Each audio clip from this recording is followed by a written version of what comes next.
محمد زبیر یہ سوال کرتے ہیں، اگر کوئی واش روم میں مکمل کپڑے اتار کر غسل کرتا ہے تو اس کا وضو ہوگا یا نہیں؟ وہ اسی وضو کے ساتھ نماز پڑھ سکتا ہے یا نماز کے لیے دوبارہ وضو کرنا پڑے گا؟ بھائی نے ایک بہت اچھا سوال پوچھا ہے۔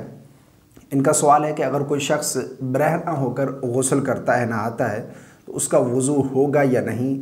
اسی غسل کے ساتھ وہ نماز پڑھ سکتا ہے یا پھر نماز سے پہلے اس کو دوبارہ وضو کرنا پڑے گا؟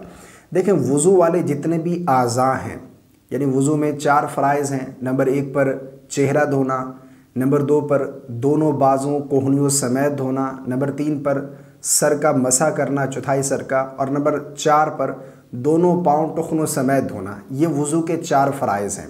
اب یاد رکھیے گا، اگر کوئی شخص غسل کرتا ہے تو غسل میں تو یہ ہے نا کہ پورا جسم پر پانی بہہ جائے، حتیٰ کہ جسم کا کوئی بھی حصہ بال برابر بھی خشک نہ رہ جائے۔ تو اگر اس کے اوپر غسل فرض تھا اور اس نے غسل کر لیا تب تو اس کا وضو بھی ہو گیا۔ لیکن اگر اس کے اوپر غسل فرض نہیں تھا، وہ نہا رہا ہے ایسے ہی، یعنی اس کے اوپر غسل فرض نہیں ہے، ویسے ہی نہا رہا ہے، تو اب بھی اگر اس کے وضو والے اعضاء یہ دھل جاتے ہیں، ان پر پانی بہہ جاتا ہے، وضو کے یہ 4 فرائض ادا ہو جاتے ہیں، تو اسی وضو کے ساتھ وہ نماز پڑھ سکتا ہے۔ اس کو دوبارہ وضو کرنے کی ضرورت بالکل نہیں ہے۔ بعض لوگوں کو اس حوالے سے یہ غلط فہمی ہوتی ہے، وہ یہ سمجھتے ہیں کہ جو شخص برہنہ ہو گیا تو اس کا وضو فاسد ہو گیا۔ اب اگر کوئی شخص برہنہ حالت میں غسل کرتا ہے، نہاتا ہے، تو اس کا وضو نہیں ہوگا، حالانکہ ایسا بالکل نہیں ہے۔ وضو اگر کوئی شخص برہنہ ہو جائے، یعنی اس کا سطر کھل جائے، تو اس سے اس کا وضو فاسد نہیں ہوتا، وضو اس کا باقی ہے۔